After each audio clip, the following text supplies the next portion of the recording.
"Take your hand off him, officer. That man can freeze every dollar in this building."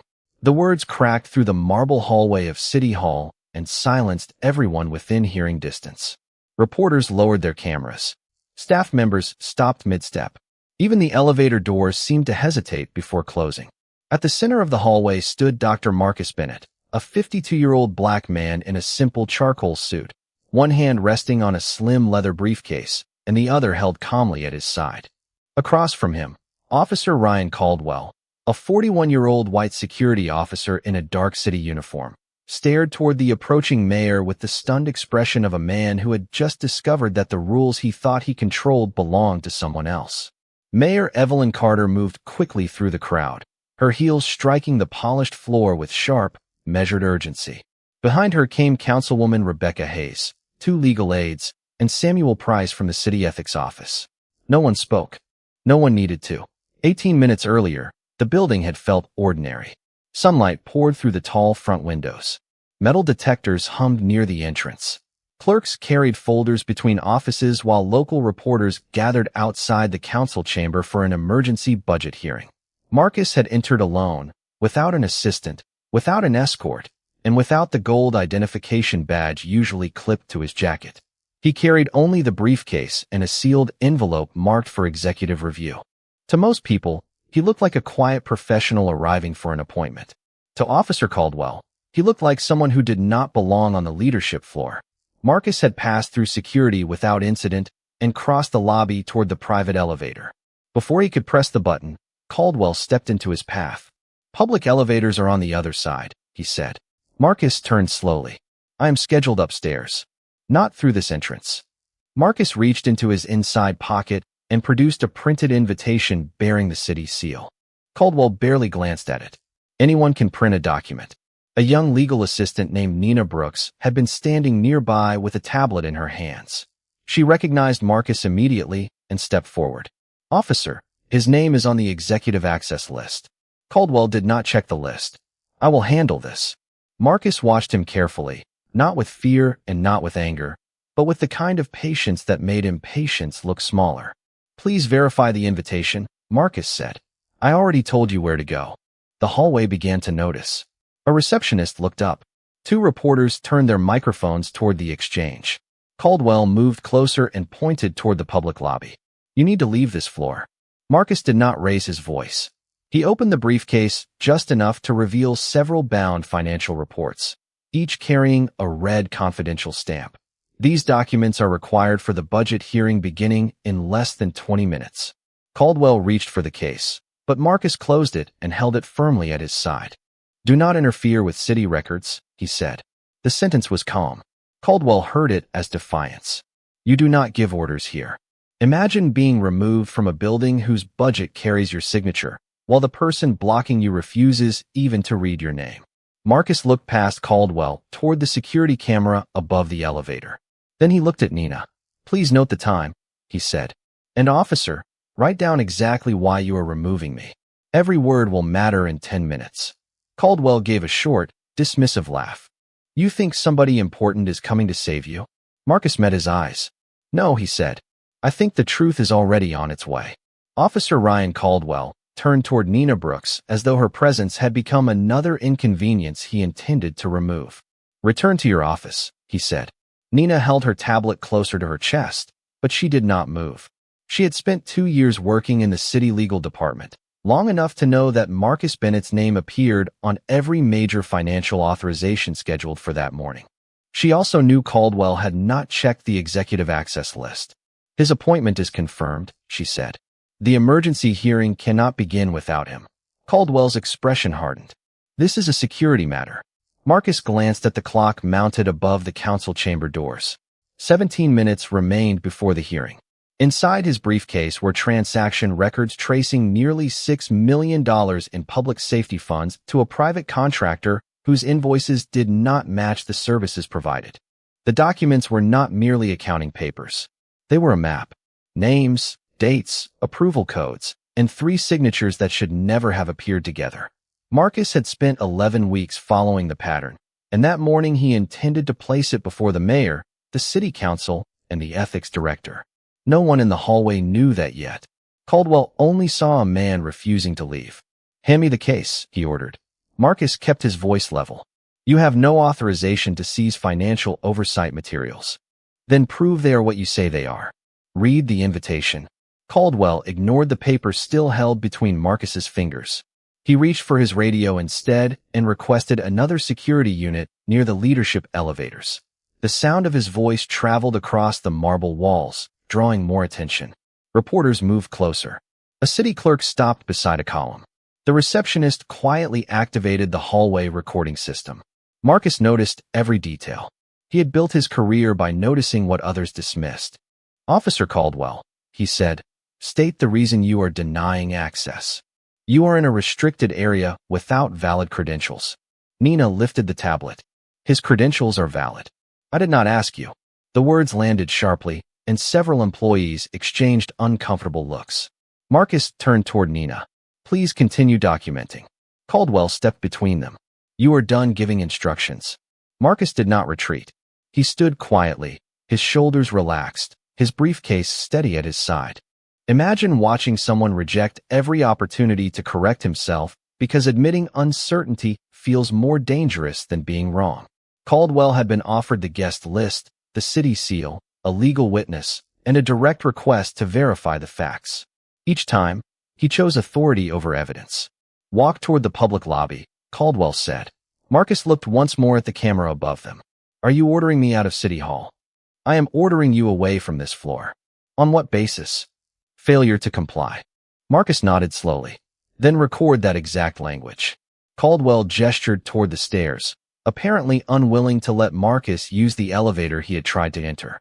Two additional security officers arrived, but neither moved immediately. One of them, Officer Elena Park, recognized Marcus from a budget oversight briefing several months earlier. Her eyes shifted from him to Caldwell. "Sir," she said carefully, "should we confirm his identity before proceeding?" Caldwell did not look at her. "I have already handled identification." It was not true. Marcus heard the lie, and so did Nina. The reporters heard it too. A camera light turned red.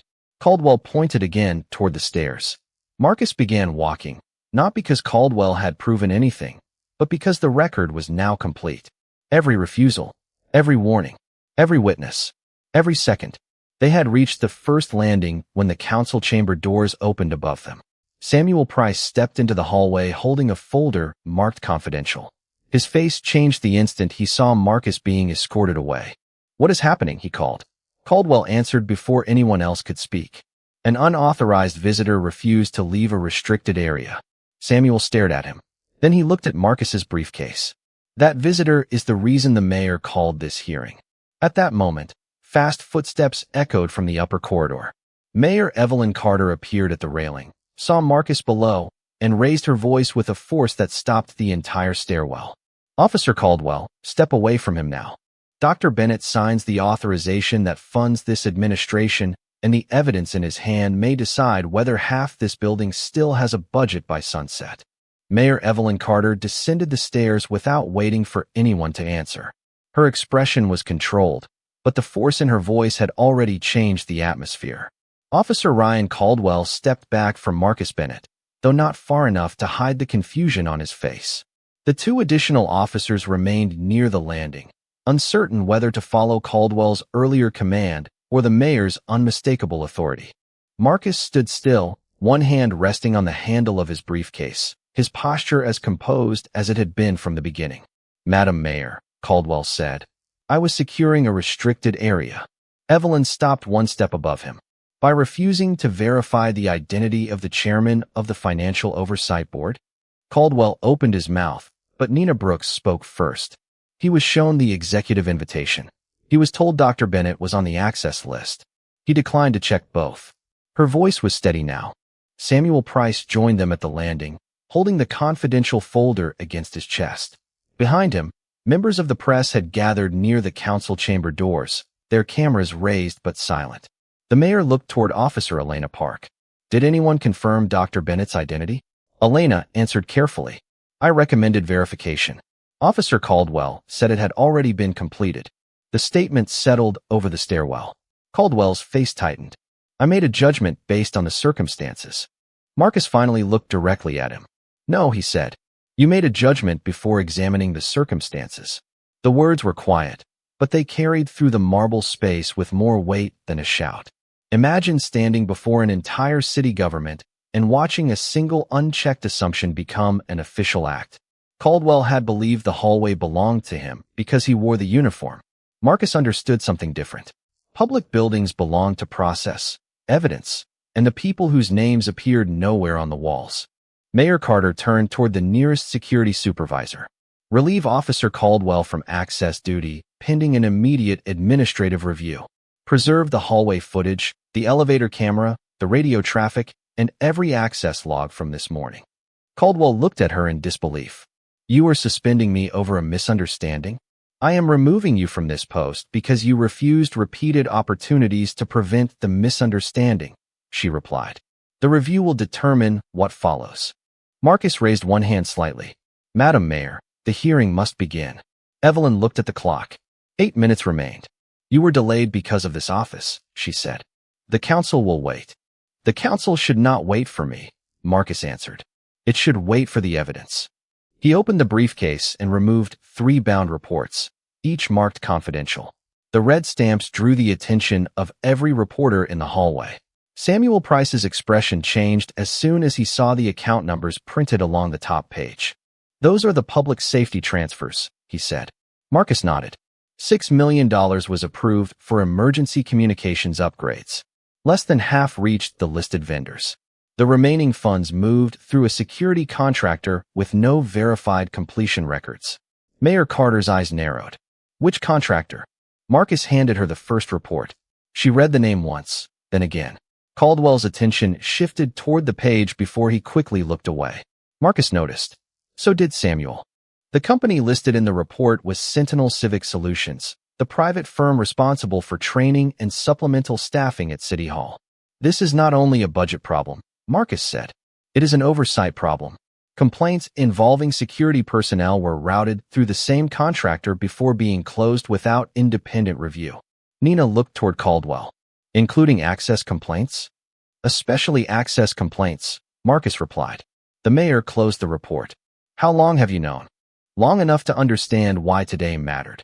He glanced at the camera above the landing. I arrived without visible credentials because my office received repeated reports that black residents were treated differently when staff believed no one important was watching. Caldwell's confidence disappeared. You set me up. Marcus shook his head. I gave you an invitation, a witness, a list, and time to verify all 3. You were not trapped by me, officer. You were revealed by your own choices. The council chamber doors opened fully. Inside, the city seal hung above a row of waiting microphones. Marcus gathered the reports and walked toward the hearing room. This time, no one blocked his path. The council chamber filled in less than 3 minutes. Reporters crowded the back wall. Council members whispered across the long oak table, and the red recording lights above the public microphones blinked to life. Dr. Marcus Bennett took his seat beside Samuel Price and placed the 3 confidential reports in a careful row before him. Mayor Evelyn Carter sat at the center dais, her expression composed but watchful. Nina Brooks stood near the legal staff table with her tablet open, preserving every detail from the hallway. Outside the chamber, Officer Ryan Caldwell had been escorted to a private conference room while the security supervisor collected his radio and access credentials. Yet his name had already entered the hearing before Marcus spoke a single word. This session will come to order, Mayor Carter announced. The room settled. Marcus opened the first report. For 11 weeks, my office has reviewed payments tied to Sentinel Civic Solutions, he began.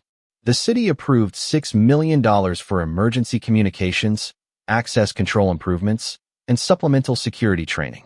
We found that more than $3 million was transferred without verified completion records. Councilwoman Rebecca Hayes leaned forward. Are you saying the services were never delivered? I am saying the city cannot prove they were delivered, Marcus replied. And in public finance, a missing record is not a small problem. It is the place where accountability disappears. He turned to the second report.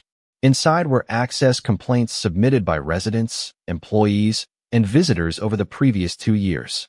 Many described the same pattern: identification ignored, appointments questioned, and people redirected from public offices without documented cause. The majority of the complaints came from Black residents and other people of color. Almost every case had been closed by the same private compliance manager employed by Sentinel. Imagine hearing that the moment you thought was personal had been repeated so many times that it had become a system. The chamber grew quieter as Marcus read the dates. One complaint involved an elderly Black veteran denied entry to a benefits meeting. Another involved a Black mother whose housing appeal was nearly dismissed after she was directed to the wrong floor. A third came from a city contractor whose badge was treated as invalid until a white supervisor confirmed his identity. Each complaint had been marked resolved. None contained a complete interview. Who approved these closures? Rebecca asked. Samuel opened his folder. The contractor recommended closure. A city security administrator signed the final review. Mayor Carter's voice tightened. Name the administrator. Samuel hesitated only long enough to confirm the page. Deputy Security Director Thomas Vale. A low murmur moved through the room. Vale had supervised access policy for 7 years and was seated 3 rows behind the press. His face remained still, but his hands tightened around a yellow legal pad. Marcus looked directly at him. Mr. Vale, did you review the supporting video in these cases? Vale rose slowly. My office relied on summaries provided by trained personnel. That was not my question. The words echoed the same way Laura Mitchell's question had once exposed Whitmore at Gate B17, but now the setting was different and the stakes were wider. Vale glanced toward the mayor. Not every recording was available. Nina raised her tablet. The city archive shows that 4 recordings were preserved and never opened. The room shifted. Reporters began typing. Council members exchanged alarmed looks. Marcus placed the 3rd report on top of the others. This is the connection, he said. Sentinel-trained personnel reviewed complaints involving those personnel and billed the city for corrective programs that were never independently verified. The same organization created the problem, judged the problem, and charged the public to fix it. Mayor Carter turned toward Samuel. Can the contract be suspended today? Yes, pending emergency review. Marcus nodded. Then suspend it. Freeze all remaining payments. Preserve every complaint, every recording, and every email between Sentinel and city security. Vale stood abruptly. This is an overreaction based on one hallway incident. Marcus looked at him with calm precision. No, the hallway incident was only the moment the pattern became visible. The mayor lifted the gavel but did not strike it yet. Mr. Vale, remain available for questioning. Your administrative authority is suspended pending investigation. For the first time that morning, the silence inside City Hall did not feel like uncertainty. It felt like a door opening. The hearing continued for another hour, but the atmosphere inside the council chamber had changed completely. What began as a review of missing funds had become a public examination of how power had been used, hidden, and protected. Dr. Marcus Bennett remained seated beside Samuel Price, turning pages with the same calm precision he had shown in the hallway. Each document revealed another layer. An invoice for training sessions that never appeared on any attendance log. A payment approved on a weekend when City Hall was closed. A complaint marked resolved even though the person who filed it had never been contacted. Mayor Evelyn Carter listened without interruption, her hands folded before her, while Councilwoman Rebecca Hayes asked questions that became sharper with every answer. How many employees had authority to close these files? Rebecca asked. Samuel reviewed the list. 3 through Sentinel Civic Solutions, 2 within City Security, and Deputy Director Thomas Vale. Vale remained in the 3rd row, no longer taking notes. The yellow legal pad rested untouched on his lap. Marcus looked toward him. Did Officer Caldwell report directly to your office? Vale hesitated. Operationally, yes. Did you review complaints involving him? My staff handled routine matters. There were 7 complaints connected to Officer Caldwell in 22 months. The room stirred. Caldwell had described the hallway incident as a misunderstanding. 7 complaints made that explanation harder to hold. Marcus opened a folder containing summarized statements. 3 people said their identification was dismissed. 2 said they were removed from public meetings despite confirmed appointments. 1 city employee reported being questioned in his own department after working there for 9 years. Vale shifted in his seat. Complaints are not findings.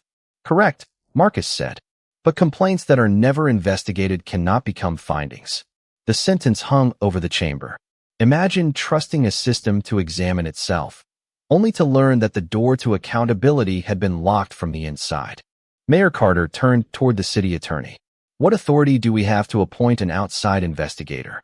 Full authority under the emergency integrity provision, the attorney replied. Then begin today. Marcus raised one hand. The review must include the people who filed the complaints. Not only the paperwork, not only the employees who closed the cases, the citizens themselves. Evelyn nodded. Agreed. Nina Brooks entered each directive into the official record. Independent interviews. Preservation of all video. Suspension of remaining Sentinel payments. Temporary removal of Vail's administrative access. Review of every complaint involving restricted entry, denied appointments, and identity disputes. Outside the chamber, news alerts began appearing across local stations. The incident in the hallway had been recorded by 2 reporters and 1 city employee. Yet Marcus had requested that the raw footage remain unedited until investigators secured the complete sequence. He did not want a dramatic clip to replace the facts. He wanted the facts to explain the clip. During a brief recess, Nina approached him near the side doors. People are already calling you a hero, she said. Marcus closed the folder in his hands. That is not helpful. Nina looked surprised. Why not? Because heroes make systems feel like they only need one good person. This city needs rules that work even when no important person is present. Across the room, Mayor Carter spoke quietly with Samuel. Vail stood alone near the back wall. Caldwell remained in the conference room under administrative supervision, unaware that investigators had just requested his complete access history. Marcus looked through the chamber windows toward the public plaza below. Residents had begun gathering near the steps, some holding appointment letters, some carrying old complaint numbers, some simply waiting to be heard. The hallway incident had opened something that could not be closed again. The mayor returned to the dais and called the hearing back to order. Before we continue, she said, I want the record to reflect that this city failed more than one person. Marcus looked toward the people entering the chamber from the plaza. Then let the record finally include them, he replied. The chamber doors remained open as residents entered one by one, carrying folders, appointment notices, and copies of complaints that had once disappeared into administrative silence. Some looked uncertain, as though they expected to be redirected again. Others walked with the quiet determination of people who had rehearsed their stories many times without knowing whether anyone would listen. Dr. Marcus Bennett watched them take seats along the back rows, and for the first time that morning, the hearing no longer felt centered on the $6 million missing from city accounts. The money mattered. The contracts mattered. But the people entering the room revealed the true cost of the system. Mayor Evelyn Carter invited the first resident to the microphone. Her name was Denise Walker, a 63-year-old black woman who had arrived at City Hall 8 months earlier for a property tax appeal. She described presenting her confirmation letter at the entrance, only to be told that no hearing existed under her name. She had waited nearly 2 hours before learning that her appointment had been active the entire time. By then, the hearing had ended. Her complaint was later marked resolved without anyone calling her. The room listened. No one interrupted. Next came Andre Collins, a black city electrician who had worked inside municipal buildings for 11 years. He explained that Officer Ryan Caldwell had questioned his employee badge 3 separate times, even after supervisors confirmed his identity. Each incident had been described as routine security. None had been documented as a complaint. Marcus looked toward the empty chair where Deputy Security Director Thomas Vail had been sitting before investigators escorted him to a separate interview room. A pattern did not always announce itself with a confession. Sometimes it appeared in repeated inconvenience, repeated doubt, and repeated decisions about whose explanation deserved belief. Samuel Price placed another folder before Marcus. Inside were internal emails recovered from the city archive. One message instructed staff to classify certain access complaints as customer service concerns rather than security incidents. Another warned that formal findings could jeopardize the Sentinel Civic Solutions contract. The language was polite. The purpose was not. They were protecting the contract, Samuel said quietly. Marcus read the final email twice. They were protecting the appearance of success, he replied. The contract was only the mechanism. Imagine learning that a system did not fail because no one noticed the harm, but because several people noticed and decided the truth was too expensive. Mayor Carter called the city attorney forward. "Can these emails support a broader investigation?" she asked. "Yes," he answered. "They may also support referral to the state inspector general." Reporters began typing before he finished speaking. Marcus raised his hand. "The investigation should proceed, but no names from citizen complaints should be released without consent. These people came here for public services, not public exposure."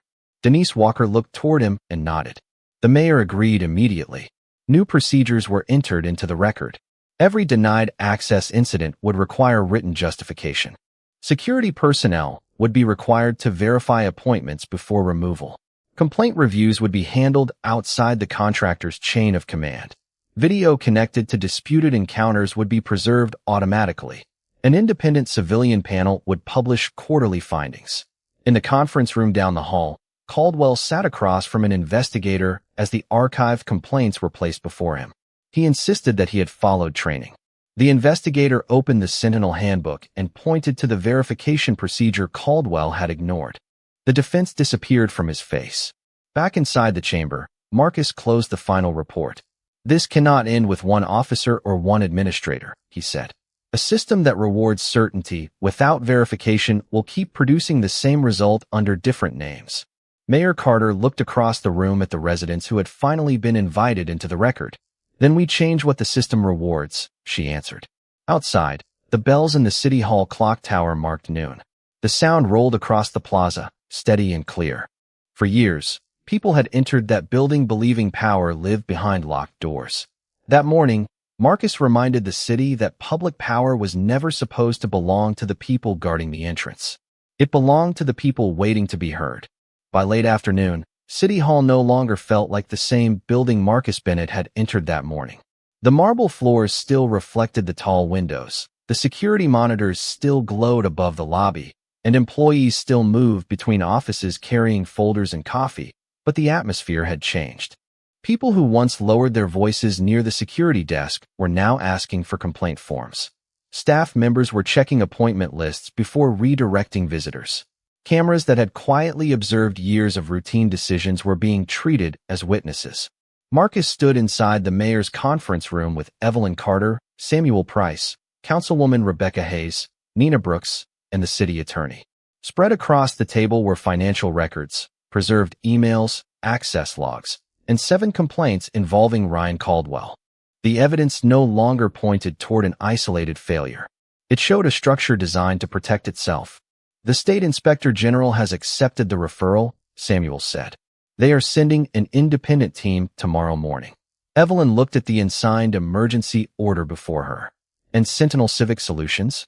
"All remaining payments are frozen," Marcus replied. "Their access to city systems should be suspended before the end of the day."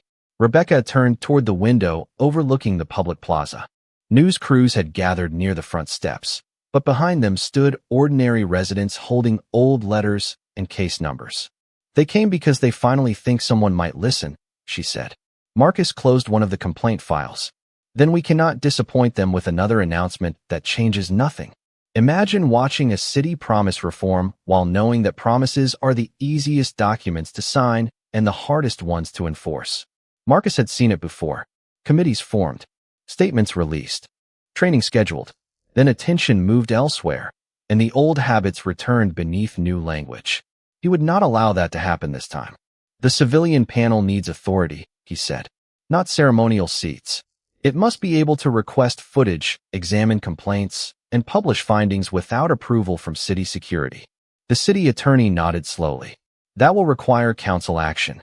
Rebecca picked up her pen. "Then I will introduce it tonight."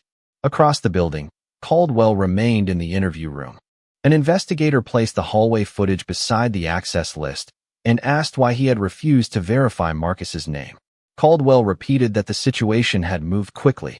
The investigator pointed to the timestamp. For minutes and 37 seconds had passed between Marcus presenting the invitation and Caldwell ordering him toward the stairs. There had been time. What had been missing was willingness. "I thought he was challenging me," Caldwell said. "He asked you to read a document," the investigator replied. "Why did that feel like a challenge?" Caldwell stared at the table. For the first time, there was no uniformed authority beside him, no hallway crowd to control, and no report already written in his favor. Only the question. Back in the conference room, Nina received a message from the records division. She read it once, then handed the tablet to Marcus. A deleted internal folder had been recovered from a backup server. It contained 23 additional access complaints, several connected to Sentinel supervisors, and 2 carrying Vale's approval. Samuel's face hardened. They did not lose these files, he said. They hid them. Evelyn signed the emergency preservation order. Then no one leaves with records, devices, or administrative access until the state team arrives. Marcus looked at the names on the recovered list. 23 people had spoken. 23 people had been reduced to silence by a classification code in a closed file. He placed the tablet at the center of the table.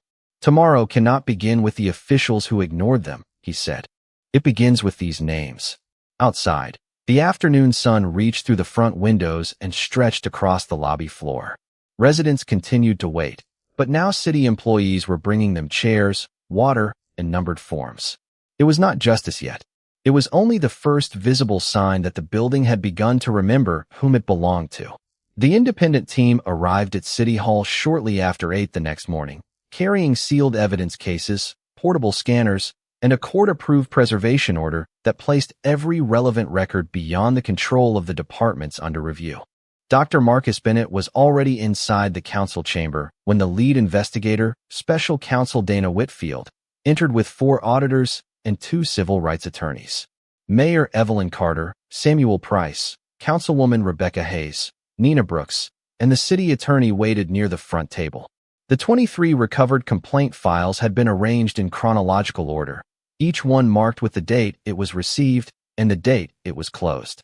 Some had remained open for less than 24 hours. Others had been dismissed before the person who filed them was ever contacted. Dana removed her glasses and studied the rows of folders. Who had final authority over these closures? She asked. Samuel pointed toward the authorization column. Deputy Security Director Thomas Vale approved most of them. Several were routed through Sentinel Civic Solutions before reaching his office. And Officer Ryan Caldwell. His name appears in 9 incidents. Dana looked toward Marcus. Including yesterday? Including yesterday, Marcus replied. The investigators began separating records into 3 groups: financial irregularities, access discrimination, and administrative concealment. The room filled with the soft movement of paper, keyboard clicks, and low questions. No raised voices. No dramatic accusations. Only facts being placed where silence could no longer reach them. Imagine how different power looks when it is required to explain itself one document at a time. In another room, Caldwell sat beside a union representative while Dana's deputy reviewed the security footage. He watched himself refuse the invitation. He watched Nina offer the access list. He watched Officer Elena Park recommend verification. Then he watched himself claim that identification had already been completed. The investigator paused the recording at that moment. Was that statement accurate? Caldwell stared at the frozen image. No, why did you say it? He rubbed his hands together, searching for an answer that would not make the truth sound as simple as it was. I did not want to look uncertain in front of the others.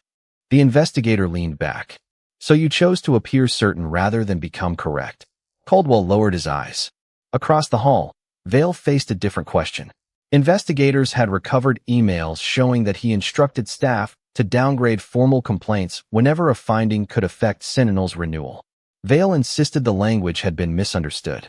Dana placed the contract incentive schedule beside the emails. The contractor received performance bonuses when complaint rates remained below a target number. Every closed case protected that number. Every unheard resident protected the contract. This was not confusion, Dana said. This was design. By noon, the council chamber doors opened for a public briefing. Residents filled every seat, while others stood along the walls. Marcus remained at the side table instead of the center dais. He wanted the findings to belong to the evidence, not to his position. Dana announced that the review had found probable administrative misconduct, improper complaint suppression, and serious failures in access policy. Sentinel's contract would remain frozen. Vale was placed on indefinite leave. Caldwell's suspension continued pending formal disciplinary proceedings.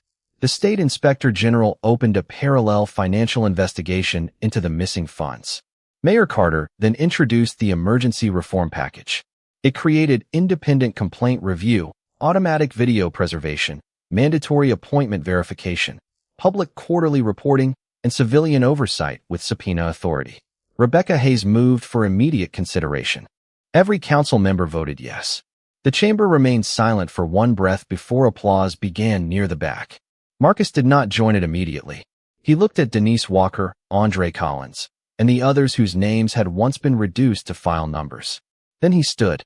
"Do not mistake today for the end," he said. "A vote can open a door, but only practice keeps it open."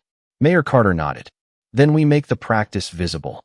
Outside, city workers removed the old complaint drop box from behind the security desk and installed a new public access station in the center of the lobby. It was a small change, but for the first time, the path to accountability no longer began out of sight.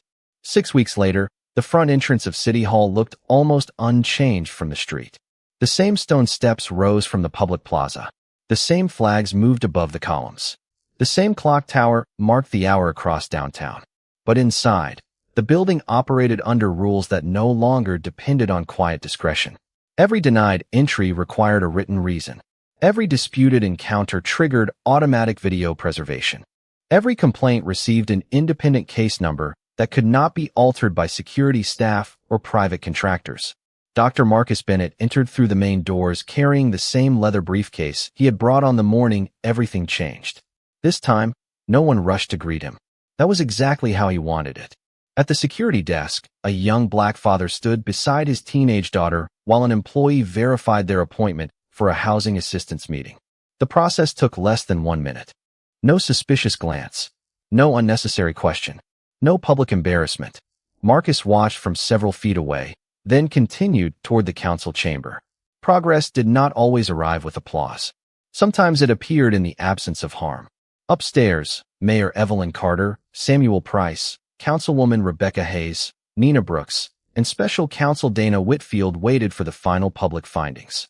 The state investigation had confirmed that Sentinel Civic Solutions billed the city for services that could not be verified, concealed access complaints, and tied performance bonuses to artificially low incident numbers. The city recovered more than $2 million through frozen accounts and insurance claims. Thomas Vail resigned before disciplinary proceedings concluded, but the evidence was referred for further legal review. Ryan Caldwell faced a formal hearing after investigators determined that he repeatedly ignored verification procedures and submitted incomplete accounts of disputed encounters.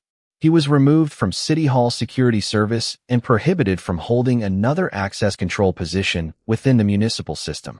Marcus read the findings without satisfaction. Consequences mattered, but they were not the same as repair. Imagine finally proving that the system failed, then realizing proof cannot return the missed appointment, the lost appeal, or the dignity taken in front of strangers.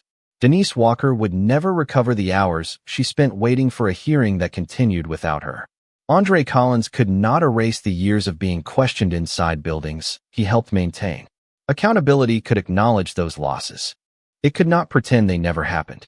When the public session began, the chamber filled with residents, employees, reporters, and members of the new civilian oversight panel. Mayor Carter opened the meeting by presenting the first quarterly access report. Complaints had increased during the first month, not because treatment had grown worse, but because people finally trusted the process enough to speak. By the second month, denied appointments had fallen sharply. Video review showed that staff were checking records before making decisions. Training evaluations were now conducted by an outside civil rights organization rather than the security contractor itself. Nina stepped to the microphone and read the names of the residents whose cases had been reopened with their permission. Each name entered the official record clearly. No code, no summary, no disappearance. Then Marcus was invited to speak. He stood slowly and looked toward the back row, where the same people who had once waited outside now sat inside the chamber. This began because one officer believed the door gave him more authority than the truth, Marcus said. But the deeper failure belonged to every process that protected certainty and punished questions. He paused, allowing the room to hold the words. A public building does not prove its fairness by welcoming important people. It proves its fairness by respecting the person no one recognizes. Mayor Carter lowered her eyes for a moment. Caldwell had once asked Marcus whether someone important was coming to save him. The answer had never been the mayor. It had never been the council. It had been the record, the witnesses, and the people who refused to let silence remain official. When the meeting ended, Marcus walked back through the lobby alone. At the entrance, he stopped beside the new public access station. A small brass plaque carried one sentence approved by the civilian panel. Public service begins with verification, dignity, and equal access. Marcus read it once, then stepped outside into the afternoon light. The officer had guarded the door as though power lived inside. The city had finally learned that power belonged to the people walking through it.